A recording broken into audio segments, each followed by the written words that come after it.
I found out about him through a friend. I guess that's how most people find out about him after all.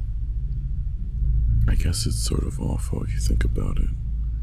It would make more sense if your worst enemy told you about him. His name is Robbie, or his name was Robbie. We've been friends since high school. We bonded over Tarantino movies, video games, and comic books. I guess you can say that he was my best friend at the time. He told me on the bench in the park one day, while we were just sitting around eating some food we picked up earlier. He didn't know the consequences of telling another would have, or he would have never told me. He would have never told anyone. Halfway through our meal, he turns to me and brings it up out of the blue.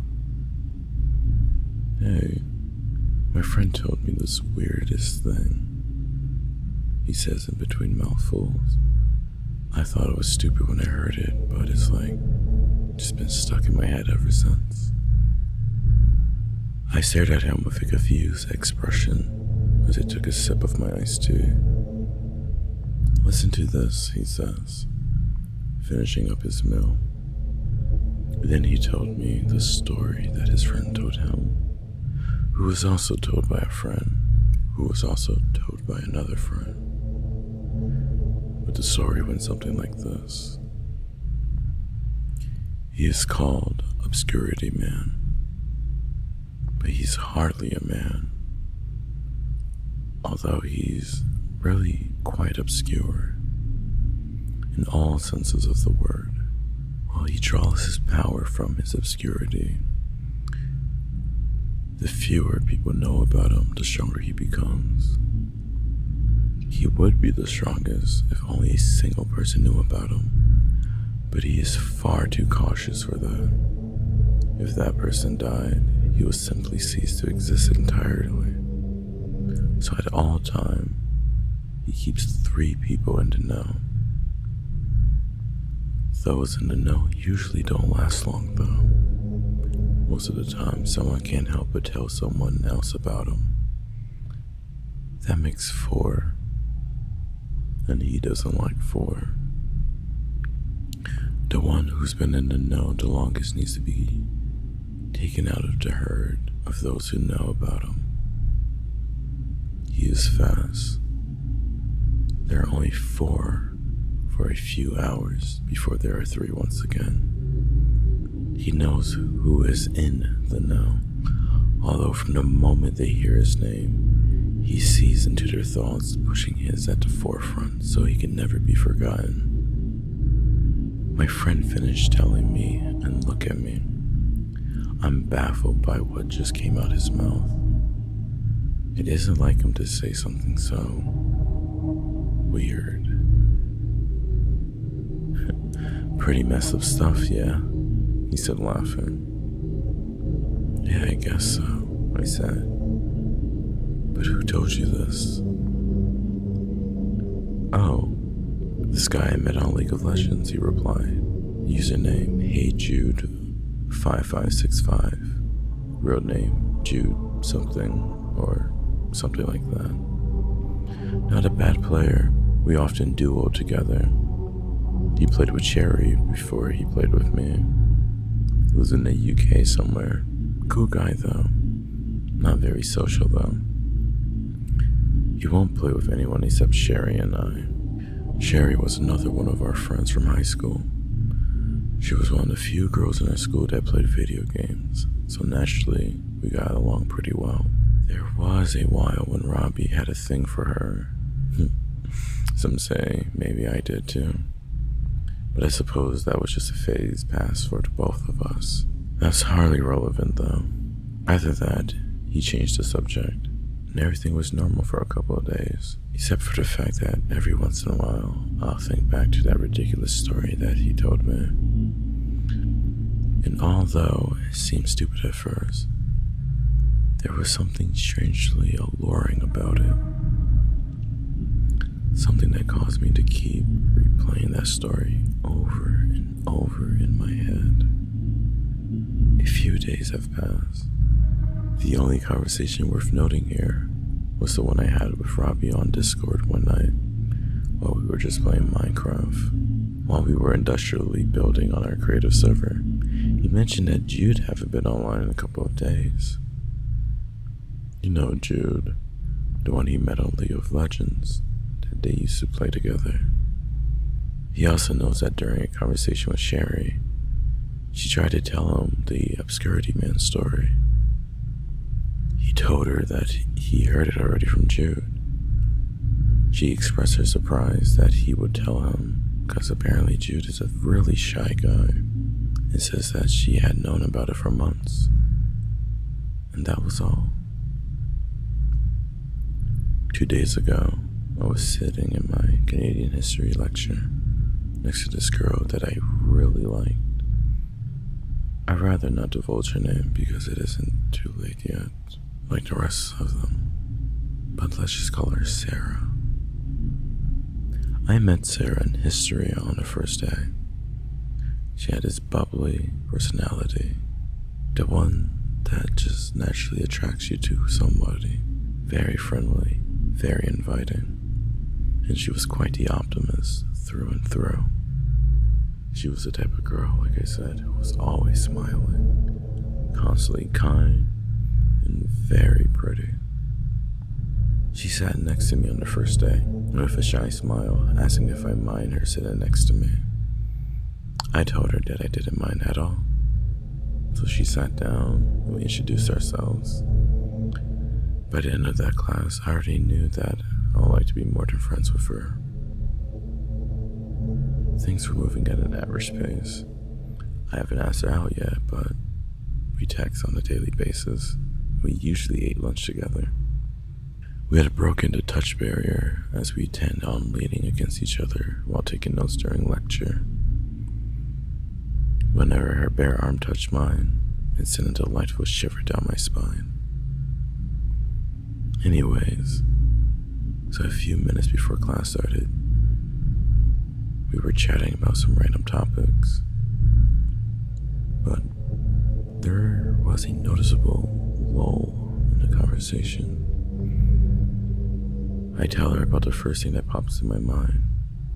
Yes, you guessed it, the Obscurity Man. After I told her about it, she gave me this funny look. That was weird, she says. Sort of creepy, I guess. And that was when our professor came out and started lecturing about William Leon Mackenzie's failed revolution. And everything was normal. Well, until yesterday morning. That was when I got a call from a panicky, incoherent, weepy Robbie. I couldn't make out what he was saying, so I was obviously deeply concerned. I rode my bike to his house that day and knocked on the door. He answered puffy-eyed, blubbering, and motioned me to come in. He finally got himself together and with a tired voice told me what happened, pausing liberally throughout. Apparently, Sherry's mom had called him pretty early in the morning. She told him, while sobbing, that the night before, that Sherry had killed herself. She had slit both of her wrists after gulping an entire bottle of Tylenol. They found her in a blood-soaked clothes, with her head resting in a puddle of vomit. This came as a shock to everybody, because Sherry was generally a happy girl, very satisfied with her life, never displaying even a touch of mental illness. She was never stressed out about things, and was known for her relaxed attitude. She'll be the least likely candidate for suicide. But her mother had called Robbie for a reason. Apparently something was not right. The back of her neck had a strange mark on it. 3 blue bruises. The police were convinced she managed to do it all by herself somehow. And to make matters even worse, the Tylenol bottle didn't even have the lid twisted off, but rather torn off. And if you know about Tylenol bottles, you would know that it's very hard to do so, especially considering that the caps are built with safety features that require you to push down and twist it in a certain way. Of course, the police dismissed this as well. However, she saved the scariest detail for last. 4 letters were written on her wall with her own blood. The letters were O-B-S-C.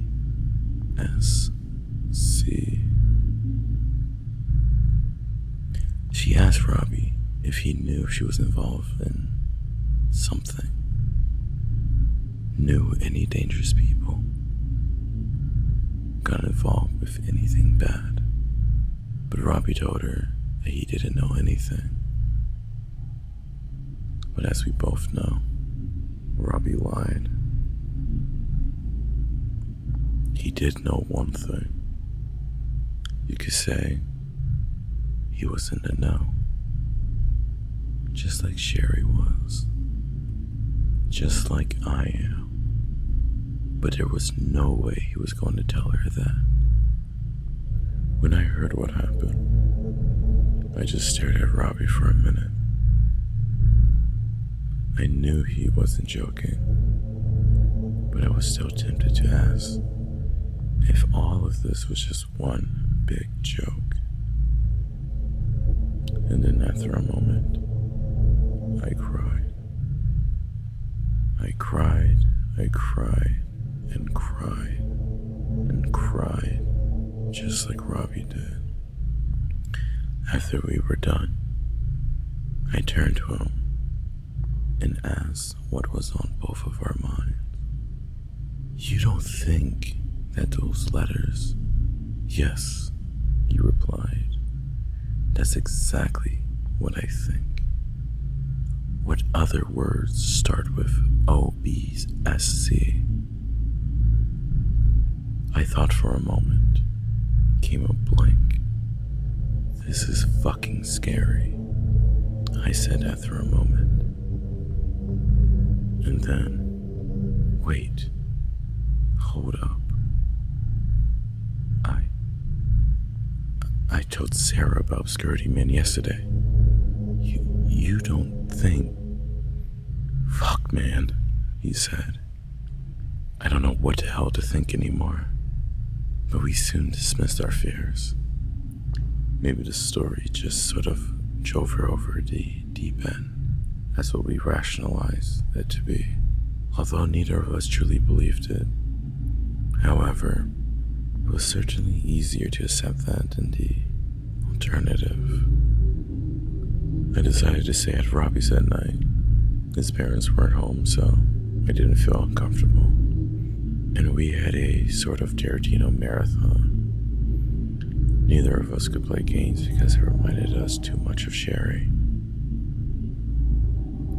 Halfway through Kill Bill Volume 2, I started to feel sort of sick to my stomach.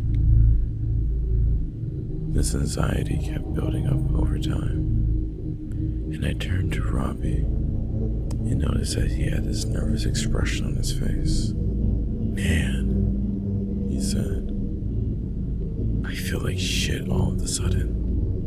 Let's turn off the movie. Yeah, I said. Me too. But even after we shut off the film, we continued to grow more anxious. Robbie paced. I sat on his bed, cross-legged.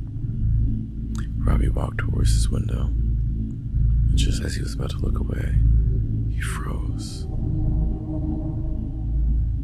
What the fuck? He said. I walked over to the window, my heart pumping rapidly. At first, it seemed like a weird shadow projected by a streetlight, or something like that. It was located at the other side of Robbie Street, but slowly, the more we stared at it, it took shape, growing out of itself in a bizarre manner. It looked like a figure of a man, and it gave off a gray light. Obscurity Man, Obscurity Man. He, or rather, it flashed like a firework, and it was closer. Now it was at the edge of Robbie's lawn. It was constantly changing, a gray buzzing shroud cloaking it. But I could make out a head through all of the activity, and I knew that it was looking right at us. Obscurity Man, Obscurity Man. Neither of us screamed. It flashed away again. This time was even closer, staring up from below his window this time. The gray light seemed to fluctuate swiftly, as if a strobe light were plastered all over his body. The same two words whispered through my head over and over and over again. Obscurity Man, Obscurity Man. He flashes again, and we don't see him. I turned over to Robbie first, before each slowly turned around. This time, he was right in front of us. I could see that he was covered in what I can only compare to television static. He was almost soundless, except for the occasional light screech that he emitted randomly. I know it doesn't make sense, but that's the only way I can describe it. At some points, it looked like he was wearing a brown jacket. I could almost make out a strangely shaped hat at some point. But his form kept shifting endlessly. It inched closer and closer. I could hear his name in my head, almost louder than I could stand it. Obscurity Man, Obscurity Man. We were paralyzed by fear. Neither of us could scream, and his voice was in our head, preventing us from doing so. He sticks out a hand, and 3 dark fingers formed out of the static, followed by a second hand, and he grabs Robbie's shoulder with one, and sticks the fingers of the other hand onto his neck. He is pushed forward. Obscurity Man, Obscurity Man. I feel a sudden jet of burning passion open in my head. The anger burns the fear, and I am freed from my paralysis for just the moment. I thought to myself,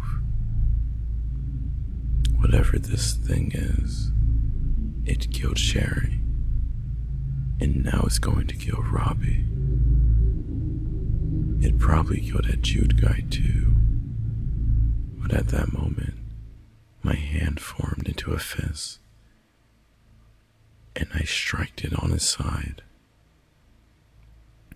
The next few seconds were the strangest and longest in my life, and in an instant, I knew many of Obscurity Man's thoughts. I see the people in the know. Robbie is the oldest. I am after him, and after me is Sarah, and after her is a younger boy that I don't know, but I can read their thoughts, especially the loud ones that they've had in the past. The loud ones seem to linger, I know now that Robbie still liked, or rather, loved Sherry. I know that Sarah has been thinking about me, and a wild, loud thought of her is, when will he ask me out? I don't get much from the young boy. He is too new, I guess. Horrifyingly enough, I get the jumbled thoughts of Obscurity Man. He is annoyed that I am here, shocked that I have struck him, but he cannot hurt me, for fear is an ancient rule. There are bits and pieces, but most of it is hidden, almost obscured. My connection is mostly broken, and I am hurled against the wall through a surge of energy that he emitted. What I can see now is that he is very angry. The static runs off his face in the top left section, and I can see his eye. It is the most horrible thing I've ever seen. It's a dark void, almost hungry to consume, but somehow also darkly intelligent, like it's been here for a very long time, have seen many things. And then, together with Robbie, there was a flash. No longer in his room, I rushed to his window, ignoring the pain that I was feeling. And all I could see was Obscurity Man, holding Robbie from his neck, running him across his lawn, and pushes him into the street. All I could see was lights getting closer and closer as a car barreled down the street into Robbie, sending his body flying through the air. What felt like hours happened in only mere seconds, as I saw his body hit the pavement. The driver of the car didn't even bother stopping. He just floored it and kept going. For some reason, right when Robbie got hit, I felt precisely the moment when he died. I could feel it secondhand through Obscurity Man. I am the only one that had a chance to touch him, to force away some of his obscurity, and this makes him weak. I assume, but only to me. I now have a connection with him. I can get fragments of his thoughts. I can sense where he is. None of this occurred to me, however, until I rode my bike home and puked out my guts while crying hysterically for hours. I live in the basement of my house, so luckily my parents couldn't hear me upstairs. I try to be as quiet as possible,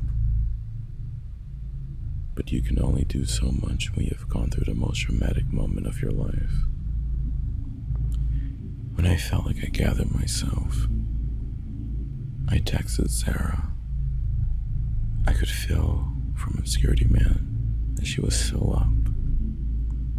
I asked her if she told anyone that story that I told her the other day, already knowing the answer. She replied that she had indeed told her little brother the story. She asked why I was asking. No reason, I replied. And then I asked her if she would like to go out with me sometime. She responded that she would love to, and that she was happy that I finally got around to asking her.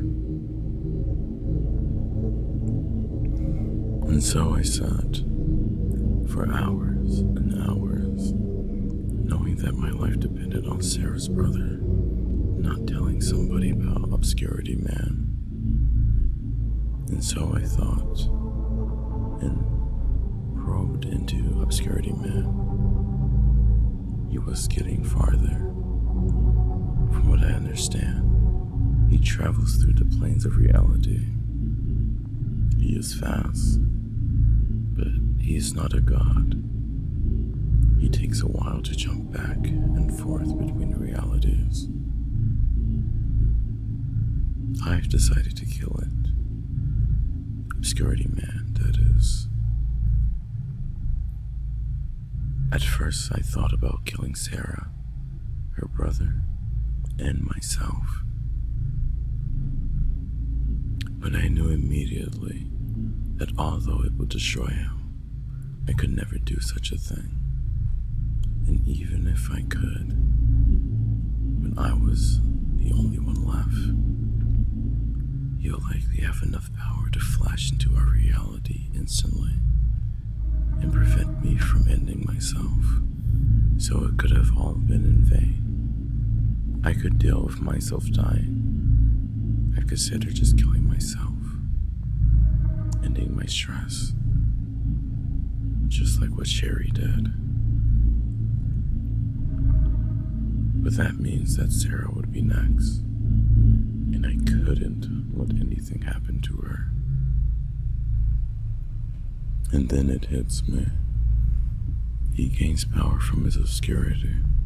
The more people that know about him, the less powerful he becomes.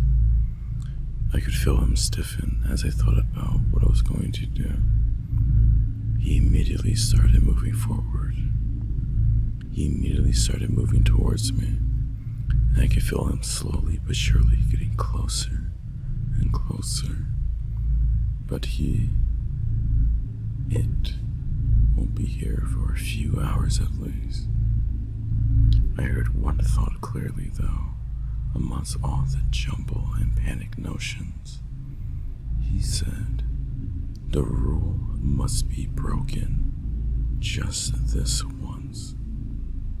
And I think I know what that means. He is going to kill me when he gets to me. But it might already be too late. I confess that I feel some guilt because I put you in a dangerous position. Now you know about him. It simply doesn't matter whether you believe my story or not. Who in their right mind would? What matters is that you are now in the know because you have heard my story. Thank you. I can only hope that if enough of you heard my story, that this will cause it to lose power. Perhaps enough will hear it out to put him into stasis. I can only hope that so many will be in the know that he dies entirely. Although I somehow doubt that that would be the case. I have spent what could be the last few hours of my life telling you all this. For all those who stayed to listen, share it. Hit 'em where it hurts.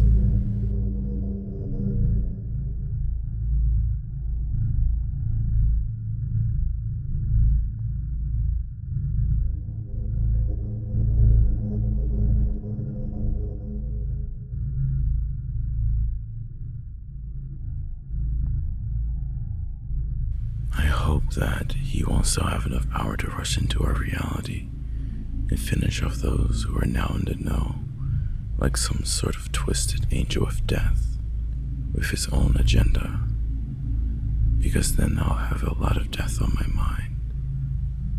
But I had to do it. For Sarah, if not for myself, and for those who could come after.